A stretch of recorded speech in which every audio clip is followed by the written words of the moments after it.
सुबल चंद्र के बेटे का नाम था सुशील चंद्र। पर आदमी हमेशा अपने नाम के अनुरूप ही नहीं होता। सुबल चंद्र कुछ दुर्बल थे और सुशील चंद्र कोई खास शांत नहीं थे। लड़का मोहल्ले भर को परेशान किए फिरता था, इसलिए बाप कभी कभी उसे दंड देने के लिए उसे पकड़ने दौड़ते थे, लेकिन बाप के पांव में वात का रोग था और लड़का हिरण की तरह चौकड़ी भरता भाग सकता था। सो मुक्के, घूसे, थप्पड़, तमाचे सदा ठीक जगह पर नहीं पड़ते थे और संयोग से जब कभी सुशील चंद्र पकड़े जाते तो उनकी शामत ही आ जाती। उस दिन शनिवार था। 2 बजे ही स्कूल से छुट्टी होने वाली थी, पर फिर भी स्कूल जाने को जी नहीं हो रहा था सुशील का। इसके कई कारण थे। एक तो उस दिन भूगोल की परीक्षा थी और दूसरे उस टोले के बोस घराने में सांझ पहर आतिशबाजी थी। वहां सवेरे से ही धूमधाम थी। सुशील का मन था कि दिन वहीं काटा जाए।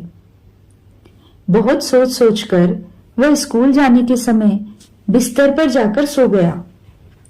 सुबल चंद्र ने पास आकर पूछा, क्यों रे, बिस्तर पर पड़ा क्यों है? आज स्कूल नहीं जाना? सुशील बोला, पेट में बड़ी मरोड़ हो रही है, आज स्कूल नहीं जा सकूंगा। सुबल ने उसकी सारी बहानेबाजी समझ ली। मन ही मन बोले, ठहरो, आज तुम्हें सबक सिखाता हूं। पर प्रकट रूप में कहा, पेट में मरोड़ है? तब तो आज कहीं जाने की जरूरत नहीं। बॉस के घर आतिशबाजी देखने के लिए हरि को अकेला ही भेज दूंगा। तेरे लिए लेमन जूस मोल ले रखे थे, वह भी आज रहने दे। तू चुपचाप पड़ा रहे, मैं थोड़ा सा पाचक बनाकर लाता हूं। सुबल चंद्र ने सुशील के कमरे को बंद करके सांकल लगा दी और खूब कड़वा पाचक बनाने चले गए। सुशील बड़े घपले में पड़ गया। लेमन जूस उसे जितना ही पसंद था, पाचक से उसके देवता उतना ही कूच करते थे। उधर बोस के घर जाने के लिए भी उसका जी पिछली रात से ही छटपटा रहा था। लगा कि वह सुयोग भी हाथ से गया। सुबल बाबू बड़े से कटोरे में पाचक लिए घर में घुसे ही थे कि सुशील बड़बड़ाकर बिस्तरे से उतर पड़ा और बोला, पेट दर्द अब बिल्कुल रफा हो गया है, अब मैं स्कूल जा रहा हूं। पिता बोले, ना ना, स्कूल जाने की कोई जरूरत नहीं, तू पाचक पी ले और चुपचाप पड़ा रहे। और उन्होंने जबरदस्ती पाचक पिला दिया और बाहर जाकर कमरे में ताला लगा दिया। सुशील बिस्तरे पर पड़ा पड़ा दिन भर रोता रहा और सोचता रहा कि अगर कल से ही मेरी उम्र बापू जैसी हो जाए तो मैं अपने जी की किया करूंगा और कोई मुझे बंद नहीं रख सकेगा। उधर सुबल बाबू बाहर अकेले बैठे बैठे सोचते रहे कि मेरे माँ बाप मुझे बहुत लाड प्यार करते थे, इसी से मेरी अच्छी पढ़ाई लिखाई नहीं हो पाई। हाय, फिर अगर बचपन के वे दिन लौट आते तो जरा भी समय बर्बाद न करता और एक एक पल पढ़ाई लिखाई में ही लगा देता। ठीक उसी समय इच्छा ठकुरानी माँ उस घर के बाहर वाले रास्ते से गुजर रही थी। पिता पुत्र के मन की इच्छा जानकर सोचने लगी, अच्छा तो ठीक, कुछ दिन इनकी इच्छा पूरी करके ही देखा जाए। यह सोचकर वह बाप के पास गई और बोली, तुम्हारी इच्छा पूरी होगी, कल से तुम अपने बेटे की उम्र के होंगे। और लड़के के पास जाकर बोली, कल से तुम अपने बाप की उम्र के होंगे। यह सुनकर दोनों बाप बेटे फूले नहीं समाये। बूढ़े सुबल चंद्र, वो जो रातों को ठीक से सो नहीं पाते थे, भोर के कुछ पहले ही उन्हें नींद आती थी। पर उस दिन न जाने क्या हुआ कि अचानक बड़े भोर ही उठकर बिल्कुल उछलते हुए बिछौने से कूद पड़े। देखा, बिल्कुल छोटे से हो गए। गिरे हुए दांत फिर से निकल आए हैं। दाढ़ी मूछ के बाल न जाने कहां गए, कोई निशानी तक उनकी नहीं बची। रात को जो धोती कुर्ता पहनकर सोए थे, सवेरे वे इतने ढीले हो गए कि आस्तीनें लगभग धरती तक झूल रही थी। कुर्ते का गला छाती के नीचे तक आ गया था और धोती का पोंचा इतना लौट रहा था कि पांव उठाकर चलना भी एक समस्या बन गया था। हमारे सुशील चंद्र का सदा का नित्य नियम था कि वह नूर के तड़के उठकर चारों ओर उधम मचाते फिरते थे, लेकिन आज तो उनकी नींद खुलने का नाम ही नहीं ले रही थी। अपने बाप सुबल चंद्र की धमा चौकड़ी के मारे नींद हराम हो गई तो उठे और उठते ही देखा कि कपड़े लत्ते बदन पर इस तरह चुस्त हो उठे हैं कि उनकी फट चिटकर लीरे लीरे हो जाने की नौबत आ गई है। सारा शरीर बढ़ गया है। पकी अटपकी दाढ़ी मूछ के मारे आधा मुंह तो दिखाई भी नहीं पड़ता। सिर में भरपूर जुल्फें थी, पर अब हाथ फेर कर देखा तो सामने से पूरी खोपड़ी सफाचट, बिल्कुल चिकनी सी गंजी चांद निकल आई है। बिस्तर छोड़ने की तबीयत ही नहीं हो रही थी। कई बार चुटकी बजा बजा कर ऊंचे स्वर में जम्हाइयां ली, कई बार इस करवट से उस करवट, उस करवट से इस करवट हुए और अंत में उठे भी तो बाप सुबल चंद्र की धमा चौकड़ी से खींचते हुए ही उठे। दोनों के मन की इच्छा तो खैर पूरी हो गई, पर दोनों बड़ी मुश्किल में पड़ गए। अब यह तो मैं पहले ही बता चुका हूं कि सुशील चंद्र की इच्छा यह थी कि बापू यानी सुबल चंद्र जैसा बड़ा और स्वाधीन हो जाऊं, तो जब जैसा जी चाहेगा वैसा करूंगा। पेड़ों पर चढ़ता फिरूंगा, पानी में कूदा करूंगा, कच्चे आम खाया करूंगा, चिड़ियों के बच्चे उतारा करूंगा, सारे देश में घूमा फिरूंगा। जब जी चाहेगा घर आकर जो जी चाहेगा खाऊंगा, मना करने वाला कोई ना होगा। लेकिन अचंभे की बात है कि उस दिन सुबह सवेरे उठकर पेड़ पर चढ़ने की उसे इच्छा ही नहीं हुई। जलकुंभी वाले पोखरे को देखकर उसे लगा कि अगर इसमें कूदूंगा तो जूड़ी ताप धर दबाएगा। सो वह चुपचाप ओसारे में चटाई बिछाकर बैठ गया और बैठा बैठा तरह तरह की बातें सोचता रहा। एक बार जी हुआ कि खेल कूद एक बारगी छोड़ देना ठीक ना होगा।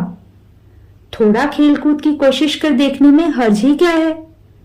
सो वह पास के एक अमड़े के पेड़ पर चढ़ने के लिए तरह तरह की कोशिशें करने लगा। कल तक जिस पेड़ पर वह गिलहरे की नाई झटपट चढ़ लेता था, आज बूढ़े शरीर ने उस पर चढ़ने से बिल्कुल इनकार ही कर दिया।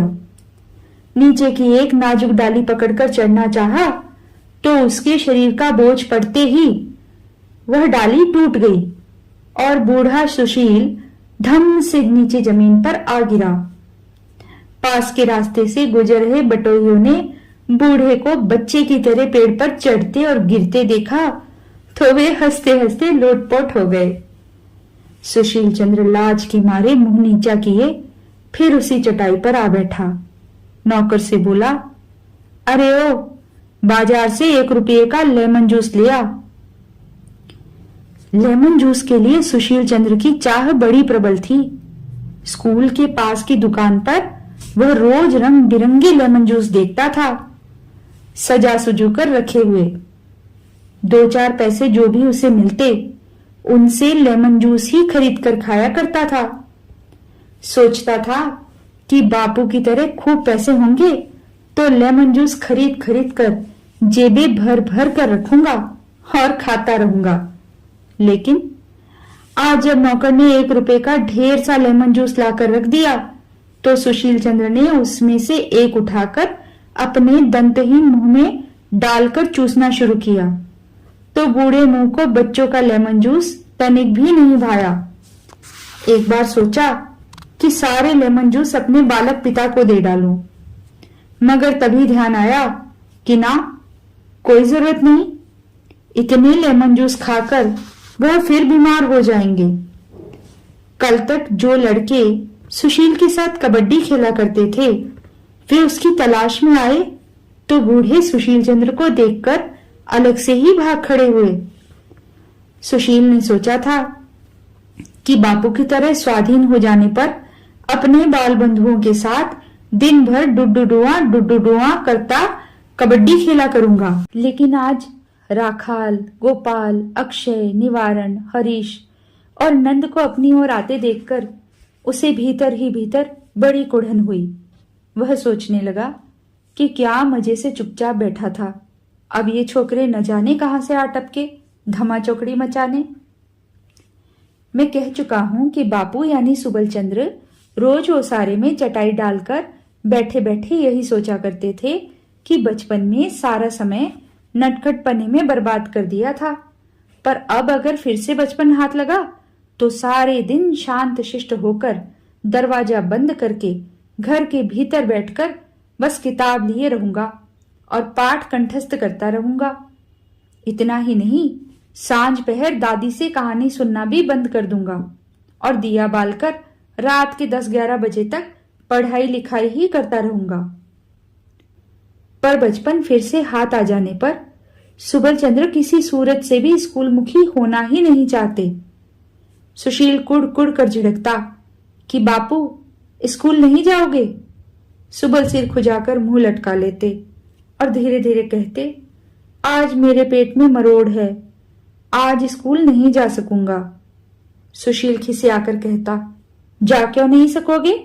स्कूल जाते समय मेरे भी ऐसे बहुत मरोड़े हुआ करती थी, मैं यह सब खूब जानता हूं। सचमुच सुशील इतने बहानों से स्कूल नागा किया करता था कि उसे छल पाना उसके बाप के बस का रोग नहीं था। सुशील अपने छोटे से पिताजी को जबरदस्ती स्कूल भेजने लगा। स्कूल की छुट्टी होने पर सुबल घर आकर जी भर भाग दौड़ करके खेलने कूदने के लिए बेचैन हो उठते। लेकिन ठीक तभी उनका लड़का बूढ़ा सुशील चंद्र आंखों पर ऐनक चढ़ाए कृत्तिबासी रामायण के सस्वर पाठ में तल्लीन होता और सुबल की धमा चौकड़ी से उसके पाठ में व्याघात पड़ता। इसीलिए वह सुबल को जबरदस्ती पकड़कर अपने पास बिठा लेता और हाथ में स्लेट थमाकर कहता कि लीजिए पिताजी, हिसाब का अभ्यास कीजिए। अंक गणित के ऐसे बीहड़ बीहड़ प्रश्न चुनकर देता कि एक एक प्रश्न में बेचारे बाप को एक एक घंटा समय लगाना पड़ता। सांझ पहर बूढ़े सुशील के कमरे में बहुत से बूढ़े शतरंज खेलने बैठते। उस समय सुबल को शांत रखने के लिए सुशील ने एक मास्टर रख दिया। अब यह मास्टर रात के 10 बजे तक पढ़ाया करता था। खान पान के मामले में सुशील बड़ा सख्त था, कारण उसके पिताजी सुबल जब बूढ़े थे तो उनका हाजमा ठीक नहीं था। थोड़ा भी अधिक खा लेते तो धुएं की डकार आने लगती थी। सुशील को यह बात अच्छी तरह याद थी, इसीलिए वह अपने बाप को किसी भी सूरत में अधिक खाने नहीं देता था। लेकिन यकायक छोटे हो जाने पर अब सुबल चंद्र की भूख इतनी बढ़ गई थी कि वह पत्थर तक पचा ले सकते थे। सुशील उन्हें खाने को इतना कम देता था कि भूख के मारे वो बेचैन बेचैन फिरते थे। अंत में सूखकर कांटे हो गए और उनके हाड़ हाड़ बाहर झांकने लगे। सुशील ने सोचा इन्हें कोई बुरी बीमारी लग गई है, इसीलिए वह उन्हें तरह तरह की दवाइयां निगलवाने लगा। बूढ़े सुशील की हालत भी पतली थी। वह अपने पिछले अभ्यास के अनुसार जो भी करता वह उसके लिए असहनीय हो उठता। पहले वह गांव में कहीं भी नाच तमाशे की खबर पाता तो घर से भागकर वहां जा पहुंचता और इस बात की कोई परवाह नहीं करता कि कड़ाके की ठंड पड़ रही है या मूसलाधार बरसात है। अब बूढ़ा सुशील वैसा करता तो सर्दी लग जाती, खांसी होने लगती, देह टूटने लगती, सिर फटने लगता और उसे 3-3 हफ्ते बिस्तर पकड़े रहना पड़ता। वह सदा से पोखरे में नहाते आया था, पर अब ऐसा करे तो कहुने घुटने आदि जोड़ जोड़ में भयंकर वात रोग पकड़ लेता। गांठें सूज जाती और इलाज में 6-6 महीने लग जाते। उसके बाद से वह हर तीसरे दिन नहाता और वह भी गर्म पानी से। सुबल को भी वह लाख सिर पटकने पर भी पोखरे में नहाने नहीं देता। पिछले अभ्यास के मारे वह तख्त से उछलकर उतरता तो हाड़े टनाटन झन्ना उठती। मुंह में साबुत पान डालने के बाद ही उसे ध्यान आता कि हाय, दांत तो है ही नहीं, पान चबाना तो असंभव है। भूलकर कंघी कुची करने लगता, तब कहीं उसे पता चलता कि हाय, लगभग सारा सिर तो गंजा है।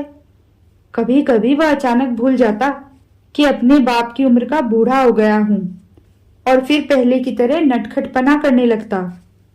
टोले की बूढ़ी आंधी बुआ की कलसी औचक ढेले मारकर फोड़ देता और बेचारी वो पानी से नहा जाती। बूढ़े की यह बचकानी दुष्टता देखकर लोग उसे दूर दूर करते और मारने दौड़ते, और वह भी लाज शर्म के मारे इतना गड़ जाता कि मुंह छिपाने को कहीं ठौर नहीं ढूंढ पाता। सुबलचंद्र भी कभी कभी अचानक भूल जाते कि अब मैं बालक हो गया हूं। अपने को पहले जैसा ही बूढ़ा समझकर वह बूढ़ों के ताश चौपड़ के खेल देखने लगता और पास बैठकर बूढ़ों जैसी बातें करने लगता। इस पर सभी उसे दुत्कारते, कहते, जा जा, बच्चों की संग खेल कूद, जा, पुरनियापन की कोई जरूरत नहीं, और वे कान पकड़कर उसे वहां से विदा कर देते।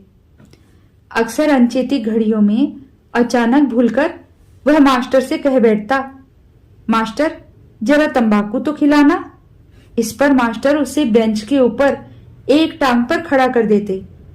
वह नाई से कहता, अरे बेटा, कई दिन हो गए, मेरी दाढ़ी बनाने क्यों नहीं आया तू?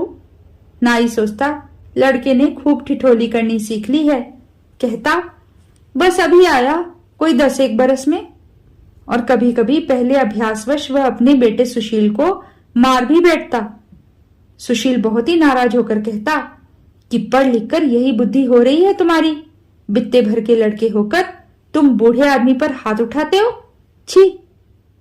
और यूं ही बेबात की बात में उसे सभी लोग मारते पीटते, कोई घूंसे लगाता, कोई चपत लगाता तो कोई गाली देता। तंग आकर सुबल ने एकाग्र मन से प्रार्थना करनी शुरू कर दी। बोला, हाय, अगर अपने बेटे सुशील की तरह बूढ़ा और स्वाधीन हो जाता तो इस सांसत से तो जान बचती। उधर सुशील भी रोज हाथ जोड़कर कहता कि हे देवता, बापू की तरह मुझे छोटा बालक बना दो कि मन माने खेल खेलता फिरूं। बापू इतने नटखट हो उठे हैं कि उन्हें संभालना मेरे बुते के बाहर हो गया है। चिंता के मारे मुझे घड़ी भर भी चैन नहीं है।